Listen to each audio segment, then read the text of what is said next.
श्री दामोदर अष्टोत्तरशतनामावळि।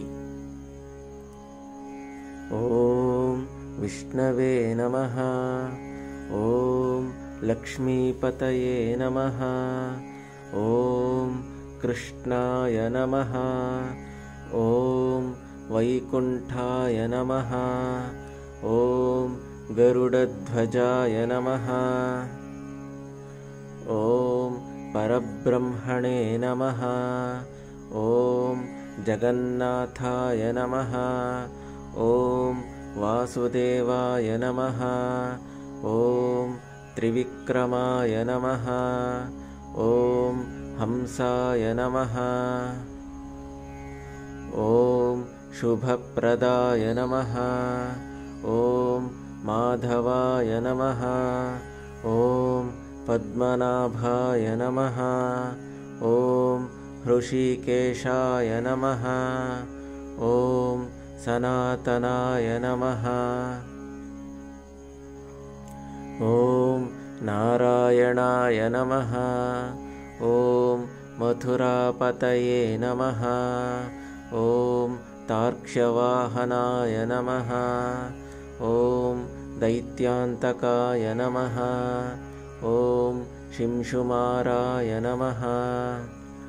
ॐ पुण्डरीकाक्षाय नमः। ॐ स्थितिकर्त्रे नमः। ॐ परात्पराय नमः। ॐ वनमालिने नमः। ॐ यज्ञरूपाय नमः। ॐ चक्ररूपाय नमः। ॐ गदाधराय नमः। ॐ केशवाय नमः। ॐ माधवाय नमः। ॐ भूतावासाय नमः। ॐ समुद्रमथनाय नमः। ॐ हरये नमः। ॐ गोविन्दाय नमः। ॐ ब्रह्मजनकाय नमः। ॐ कैटभासुरमर्दनाय नमः। ॐ श्रीकराय नमः। ॐ कामजनकाय नमः। ॐ शेषशायिने नमः। ॐ चतुर्भुजाय नमः। ॐ पाञ्चजन्यधराय नमः। ॐ श्रीमते नमः। ॐ शार्गपाणये नमः। ॐ जनार्दनाय नमः। ॐ पीताम्बरधराय नमः। ॐ देवाय नमः। ॐ सूर्यचन्द्रलोचनाय नमः। ॐ मत्स्यरूपाय नमः। ॐ कूर्मतनवे नमः। ॐ क्रोढरूपाय नमः। ॐ हृषीकेशाय नमः। ॐ वामनाय नमः। ॐ भार्गवाय नमः। ॐ रामाय नमः। ॐ हलिने नमः। ॐ कल्किने नमः।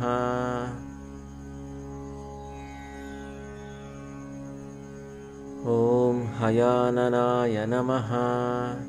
ॐ विश्वम्भराय नमः। ॐ आदिदेवाय नमः। ॐ श्रीधराय नमः। ॐ कपिलाय नमः। ॐ ध्रुवाय नमः। ॐ दत्तात्रेयाय नमः। ॐ अच्युताय नमः। ॐ अनन्ताय नमः। ॐ मुकुन्दाय नमः। ॐ रथवाहनाय नमः।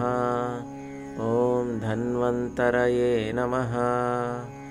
ॐ श्रीनिवासाय नमः। ॐ प्रद्युम्नाय नमः। ॐ पुरुषोत्तमाय नमः। ॐ श्रीवत्सकौस्तुभधराय नमः। ॐ मुरारातये नमः। ॐ अधोक्षजाय नमः। ॐ वृषभाय नमः। ॐ मोहिनीरूपधराय नमः। ॐ सङ्कर्षणाय नमः। ॐ पृथवे नमः। ॐ क्षीराब्धिशायिने नमः। ॐ भूतात्मने नमः। ॐ अनिरुद्धाय नमः। ॐ भक्तवत्सलाय नमः। ॐ नारायणाय नमः। ॐ गजेन्द्रवरदाय नमः।